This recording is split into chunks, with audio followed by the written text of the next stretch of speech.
back to our channel. Today we are coming to you guys to talk about how to move to Africa in 2020. Also, when you see me look down, it's because my laptop is right here. Yes. And I have notes that I want to share with you guys because we've been getting a lot of questions on this topic. Yes, welcome back to our channel, and yeah, we're just gonna hop right into it and let you guys know the information that we have. We are not gonna hide, and we want to share with everybody and have everybody experience this lovely place. Yeah. Because we are in Dar es Salaam, Tanzania, for new viewers who might not know. So this video will basically, there are general tips about relocating to Africa, but the more detailed topics like currency and tourist visas and different types of visas and vaccination requirements will be specific to Tanzania. So if you're planning on going to Kenya or Gambia or Ghana, you'll have to look up those specific requirements. So let's get into it. Our first topic is mindset. The mindset you have to come here, you have to, number one, be humble and be open to learning and experiencing something new. You can't come here wanting to change everything because they already have a culture and way of life here in Dar es Salaam, Tanzania. Yes. So it's very different from America, from where we're from. Like today, we met a couple families that's from London, the UK, Canada. So Black people, diaspora. Black. So it's a lot of people that's over here that is from a lot of different places. Like I said, we're scattered everywhere. Yeah, don't come here being fearful or feeling like bad things will happen. Don't come here with fear like, what if this happens? What if that happens? We came here super positive, knowing that we would be connected with the right people beforehand. So just keep that mindset because you'll probably end up attracting the energy and vibes that you put out there. So just be kind and respectful. Yes, you have to, number one, have that faith. I don't want to say number one, but faith is a big part. Yeah, that's a big part of making this journey. You know, being on this journey. Especially since we never visited, we just picked up and left. Yeah, we never visited. We just knew that, you know, this is home. So, you know, we had to get back home. And if I know a lot of people would recommend that you visit, but if for some reason you feel like you can't visit or you feel like you just do want to make that leap, take that leap by faith and pray on it because a lot of people will tell you to be fearful and they'll say all types of different things, and it probably does come from a concerned place. But if you know anything about Abraham's journey and the book of Genesis, then you know that taking leaps of faith is something that the Most High supports. It's in us. It's in our blood, you know. And he's never gonna let you down. He's gonna bless you in abundant ways, ways that you can't imagine. I couldn't imagine where we're at, where we're sitting right now. So yeah, we've encountered a lot of nice people. Yes, like our taxi driver. Yes, Uber drivers. The first day we got here at the resort. Oh, do you want to do the resort or I'll just go ahead. But the first day we got here at the resort, we was relaxing at the pool, and you know we have 3 kids. So our youngest son Josiah, he fell and hit his head, and it was literally four people coming over. The workers. Yeah, just the workers. They're working. They had to stop what they was doing. They chose to stop. They chose to stop and come help and see if he's okay. Snatching him out of her hand, just passing him around, just like, hey, is he okay? Is he okay? And that's just awesome to see. That's a good feeling to have, knowing people cares. And, you know, it takes a village, and everybody here definitely understands that. So, yes, Landmark. Yep, Landmark Mbizi Beach Resort. And we'll get to that more on where you can stay when you come here or if you decide to come to Tanzania. But so we're done with mindset. The next point that I have here is the currency, which was a big reason we came here. So $1 from America is 2,300 Tanzanian shillings, which means the cost of living, there's this website, I'll try to link it below. Hopefully I remember. But the cost of living here is 60% cheaper than in the US. So you literally pay a fraction for literally everything. Furniture, housing. Yes. Currency is very different. It's something that you got to get used to. It's very different from the US, but it's the same in a way. But like I say, it's different. So it's definitely something that you have to research and be knowledgeable about, and definitely do your research. Yeah, just look at, like, before I came, I just knew that I wanted to go like to coffee shops that have Wi-Fi to do some of the stuff I have to do. So I was looking at those coffee shops before I even landed here just to see what the prices were for coffee, for omelets and stuff like that. And so our next point is how much money you should take with you if you're going to relocate to Africa. Now, this will vary depending on the country you go to. Like, I know specific areas in Ghana are a little bit more expensive right now. Specific areas in Kenya, I believe, as well. But for Tanzania, we would suggest $5,000 to $6,000 at least after you buy airplane tickets. Have that saved up because you'll have to pay rent up front for 3 to 6 months. Yes. Which is usual here. You'll find more people that want 6 months. But we did definitely 3. Bonus. Like, say we don't have to pay rent for 3 to 6 months. Yeah. So you can budget everything and plan everything better here. And everything, I forgot to add that in the notes, everything is prepaid here as well. So like, we paid our electric, which is only $40 for this 5-bedroom house, $40 for our electric bill. And we paid that in advance. Yes. The next point I have is one of my favorites, which is, and nobody talks about this at all. I don't even know if that many people know about this, but I love researching. So I found this international bank account called SoFi International. You need to open this. Like, yes. If you're going to move to Africa or anywhere in the world, open this account right now. Because it works everywhere. It gives you a nice amount that you can pull out whenever, every day. So that's definitely a bonus. And I didn't even have to call them. I called them and told them I was going to Tanzania, and they're like, you didn't even have to do that. We have everything covered. And so it works whenever here. I never have to call and say, can you unhold my card or whatever. Yeah. Everything works. Yeah, so and I believe it's another card or bank account that you can open. It's called Chime. I know that's trending a lot in the US. So definitely do that. Definitely do that. Yeah, like if you forget anything else we said in this video, don't forget that, because SoFi, they will give you, so ATM fees here are like $6 per time that you insert your card because you're a foreigner. But with SoFi, those fees get refunded. So we've paid no ATM fees at all. Nope, because it's international. They've refunded every single they've refunded every single ATM fee to our account.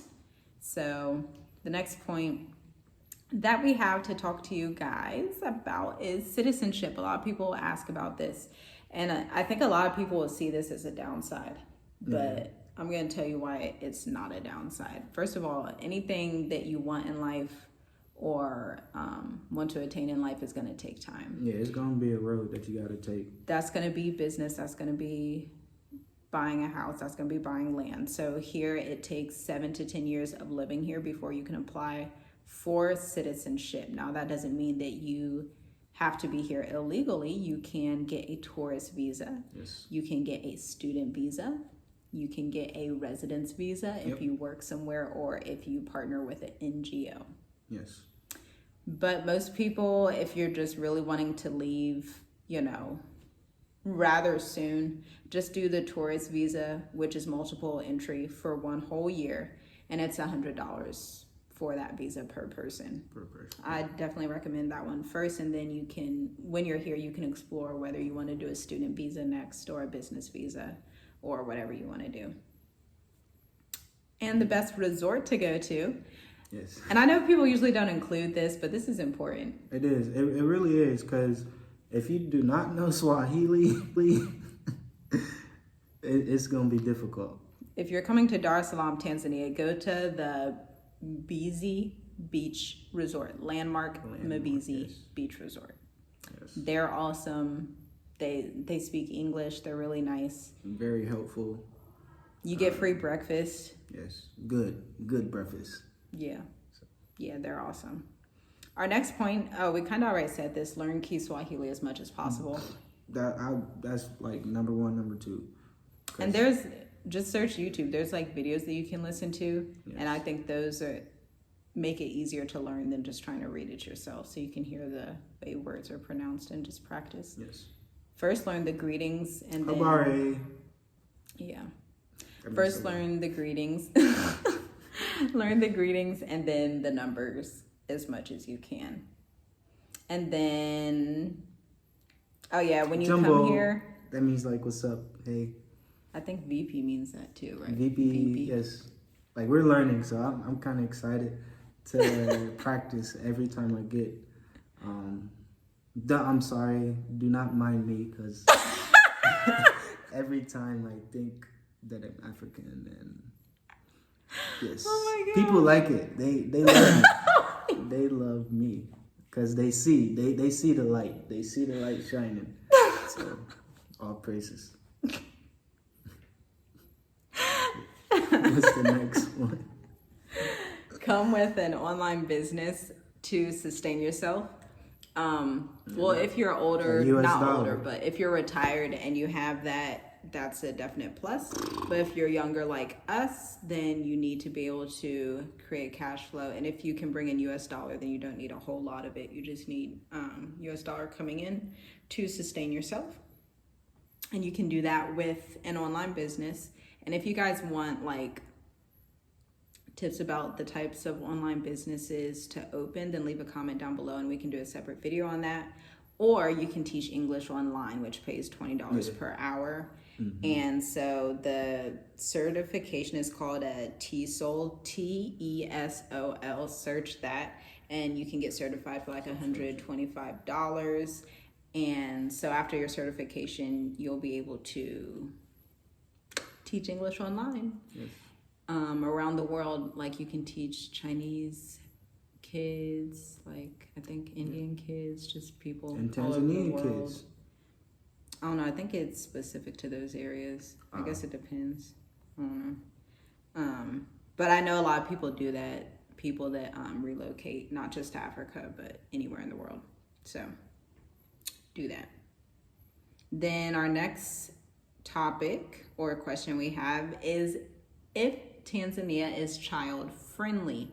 Are they child friendly? Definitely. Our children, we go to a cafe and it's like a park there, and our children is very outgoing, and most of the kids here knows English, so it's very easy for kids to get along and play and be crazy together. Yeah, they're all friendly, and a lot of the kids will speak English more than the adults. Yeah.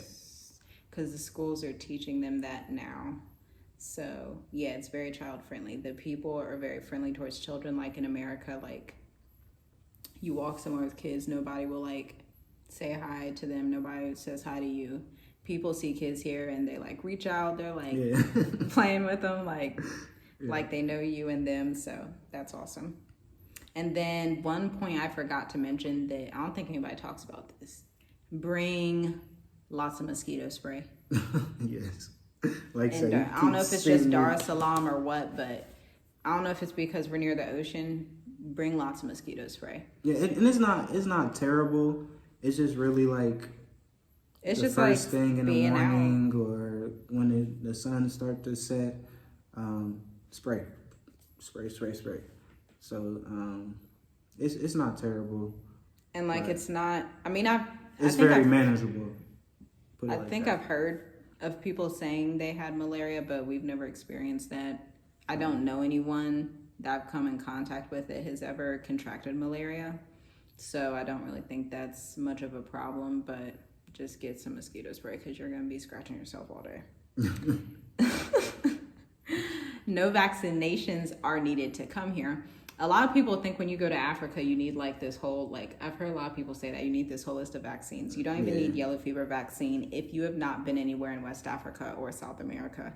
Like if you're coming from Europe or the US or China or, you know, wherever that's not West Africa or South America. Or I don't know if South Africa is included in that. But if you're coming from any of those areas, you might need yellow fever vaccine, but from the Western world, you won't need the yellow fever vaccine. When we got over here, we didn't need anything like that. We didn't have any quarantine. In fact, when we got here, they told us to take our mask off because there's no COVID here. No COVID, we said. So sickness is pretty much non-existent here from what I can see. It seems like everybody People are here really is healthy.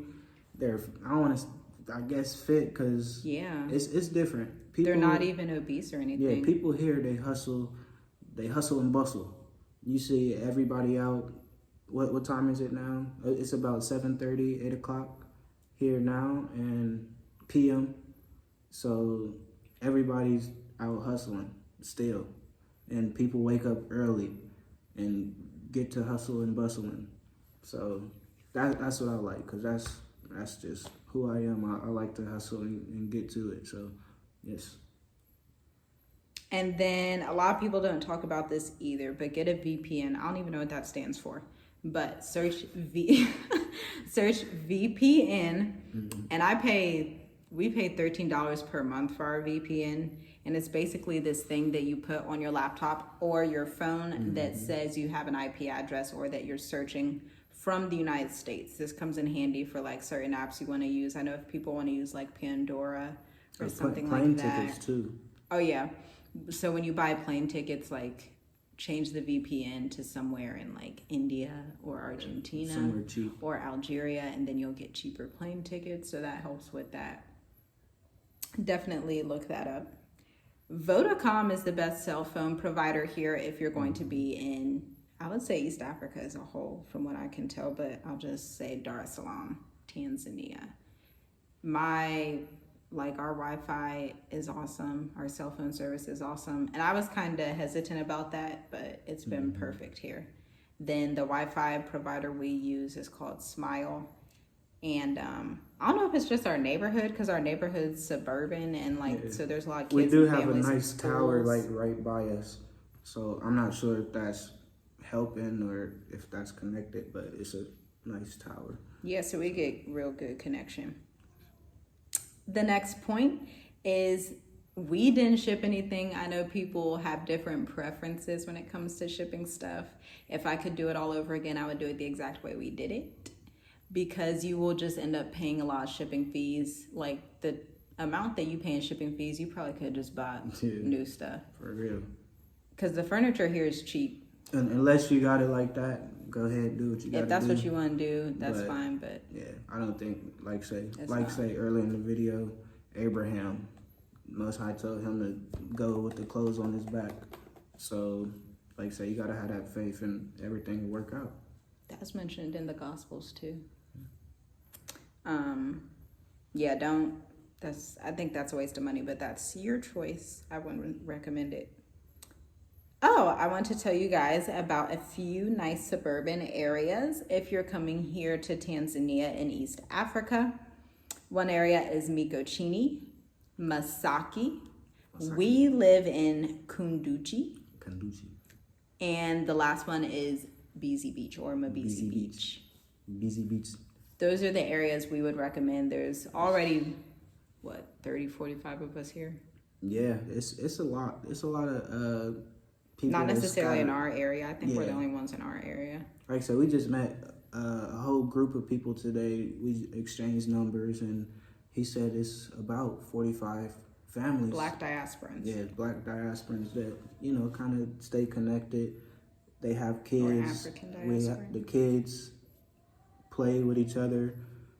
So that's awesome. Like I said, the Most High, He's really leading us in a way and connecting us with people that, you know, is like us and have that mindset and have that faith. And if you believe in Him, He'll do the same for you too. Yes. So you have to believe. That's for sure. That about covers this video. Yes. Did we miss anything? I'm not sure if you guys hear that. But we do have animals around us. That's Chickens. the neighborhood. Somebody said that chickens, was a dog. We have dogs, cows, goats. Yeah, it's beautiful. I love the sound. Like I say, the first night we was at the landmark Mubisi Beach Resort. We can hear the waves crashing, and that was just nice. So beautiful to fall asleep to. So, yes.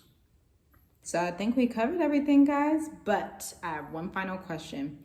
I want you guys to tell me what the next video should be. Do you want to know the benefits of Africa and know deeper into why we moved?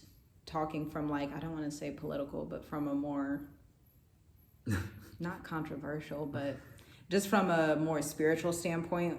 Or would you like to know more about business ideas and online business options? Let us know down below. Yes. And we will see you guys in the next video. See you guys. Shalom. Shalom.